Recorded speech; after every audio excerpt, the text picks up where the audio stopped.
सभी को नमस्कार। आर्य संस्कृत क्लासेज इस यूट्यूब परिवार में आप सभी का हार्दिक स्वागत है। इस वीडियो में हम सभी कक्षा 8 रुचिरा तृतीयो भागा इस पुस्तक के पाठ 9 को पढ़ेंगे, जिसका नाम है सप्तभगिन्यः अर्थात 7 बहनें। इस वीडियो में इस पाठ के प्रश्नोत्तर को लिखेंगे। तो प्लीज़ बच्चों, नए हैं तो चैनल को सब्सक्राइब करें और वीडियो पसंद आए तो इसे लाइक भी करो। देखिए, आपका पहला प्रश्न है उच्चारणम कुरुत, अर्थात यहाँ पे जितने पद दिए गए हैं इनका आपको उच्चारण करना है, लिखना नहीं है।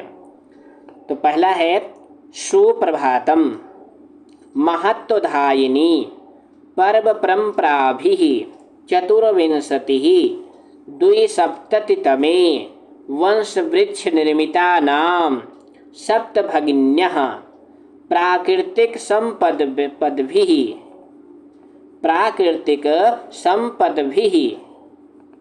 वंशोद्योगो अयं गुणगौरव दृष्टया पुस्तक अस्तबक सदृशानि अंतरराष्ट्रीय ख्यातिम। इसके बाद आपका प्रश्न नंबर 2 है। देखिए, लिखा हुआ है प्रश्न नामोत्तराणि एक पदेन लिखत। नीचे लिखे हुए प्रश्न के उत्तर आपको एक पद में यानी एक शब्द में लिखना है। पहला है अस्माकं देशे कति राज्यानि सन्ति, हमारे देश में कितने राज्य हैं। तो इसका उत्तर हो जाएगा पाठ के आधार पे 28। अब देखो, ये उत्तर हमें पाठ के आधार पे ही लिखना है। अगला प्रश्न है प्राचीने इतिहासे का स्वाधीनाः आसन्, इसका उत्तर हो जाएगा सप्तभगिन्यः। केषां समवायः सप्तभगिन्यः इति कथ्यते, किसका समवाय 7 बहनें इस नाम से कहा जाता था। तो इसका उत्तर हो जाएगा सप्तराज्याणाम, 7 राज्यों का। अस्माकं देशे कति केंद्र शासित प्रदेशाः सन्ति, हमारे देश में कितने केंद्र शासित प्रदेश हैं। इसका उत्तर पाठ के आधार पर हो जाएगा सप्त। सप्तभगिनी प्रदेशे कः उद्योगः सर्वप्रमुखः, सप्तभगिनी नामक जो प्रदेश है उसमें कौन सा उद्योग प्रमुख रूप से है। तो उत्तर हो जाएगा वंशोद्योगः अर्थात बांस का उद्योग। इसके बाद प्रश्न नंबर 3 है पूर्ण वाक्येन उत्तराणि लिखत। सभी प्रश्नों के उत्तर आपको फुल सेंटेंस में लिखने हैं। पहला प्रश्न है भगिनी सप्तके कानि राज्यानि सन्ति, भगिनी सप्तक में कौन कौन से राज्य हैं। तो इसका उत्तर हो जाएगा भगिनी सप्तके अरुणाचल प्रदेशः, असमः, मणिपुरम, मिजोरमः, मेघालयः, नागालैंडः, त्रिपुरः चेत राज्यानि सन्ति।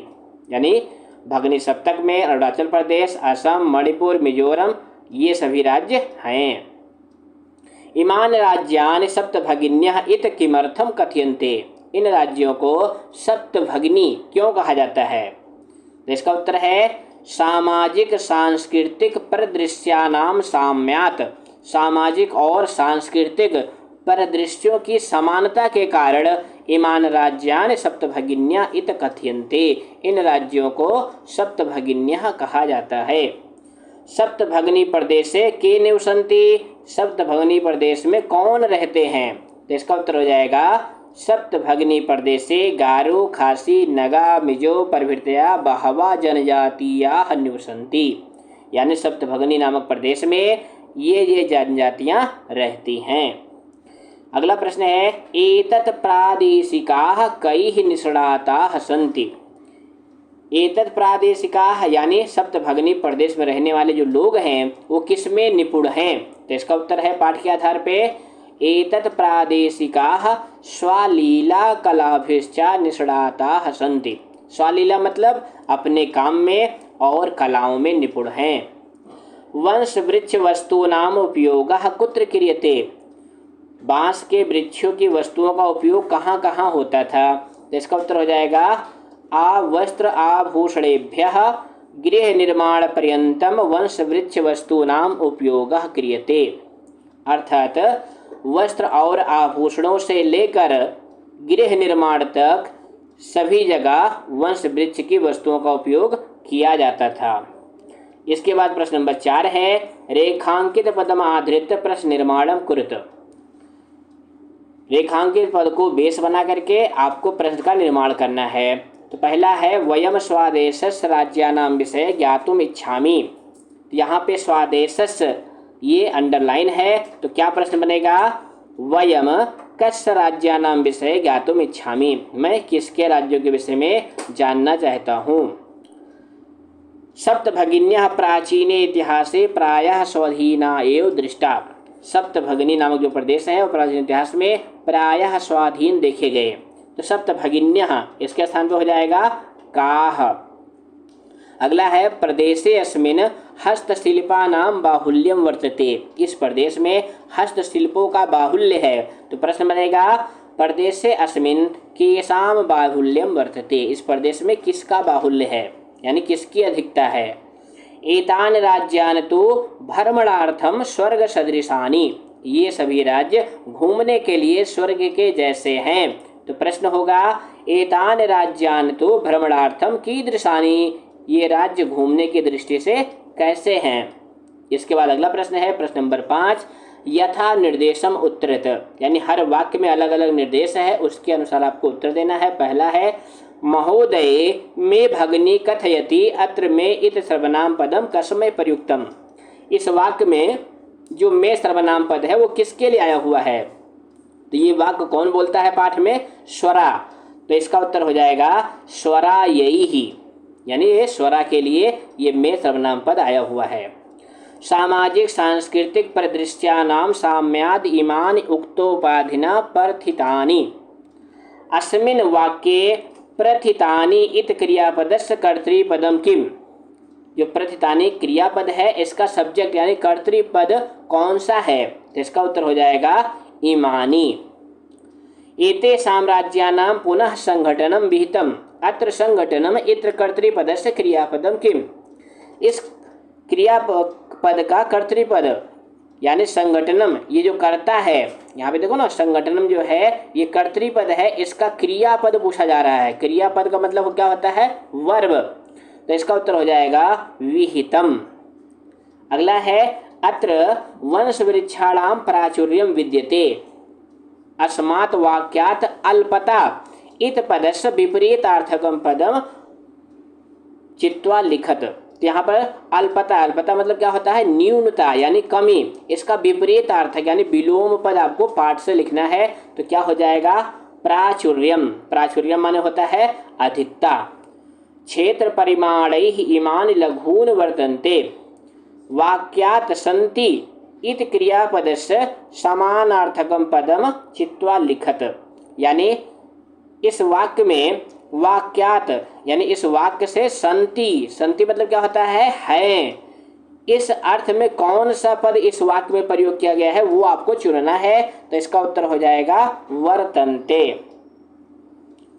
इसके बाद आपका प्रश्न नंबर 6 है पाठात चित्वा तद्भव पदानां कृते संस्कृत पदान लिखत। पाठ से चुनकर तद्भव पदों के लिए संस्कृत पद आपको लिखने हैं। ये देखिए तद्भव पद हैं यानी हिंदी वाले पद हैं, इनका संस्कृत पद आपको लिखना है। जैसे यहाँ पे एक लिख करके दिखाया गया है, 7 को संस्कृत में क्या कहते हैं? सप्त।